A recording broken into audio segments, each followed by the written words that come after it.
And then the Supreme Court judges also heard Vodafone Idea's curative petition over its pending AGR dues earlier. Ashmit is now joining in with more details. Ashmit, tell us what transpired there. Well, a couple of aspects to clarify. One, it's not a verdict, it'll be a hearing of a curative petition. And two, as far as curative petitions are concerned, they are heard in chambers.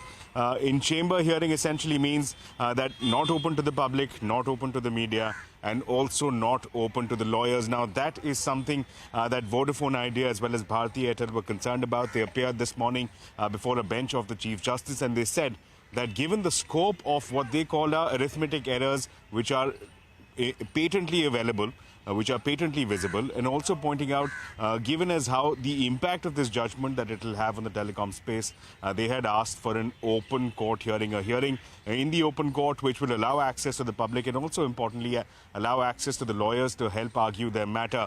Now, what's critical now is the apex court has not given any indication as to which way it's leaning, whether or not to allow an open court hearing. But that in-chamber matter continues to be scheduled at 1:30 p.m. That's when the apex court will take this case up. It'll be, again, just to remind our viewers, it'll be behind closed doors. And that's when the bench will be considering. There are two possible outcomes. Now, one is that this curative petition gets dismissed outright. The other is that the Chief Justice and the bench decide that this matter warrants further hearing and then leave it open to an open court hearing to decide the fate of this curative petition. For the benefit of our viewers, in this curative petition, the essential point that telecom companies are seeking to drive home is there are clerical errors, there are administrative errors, there are computational errors in arriving at that final demand.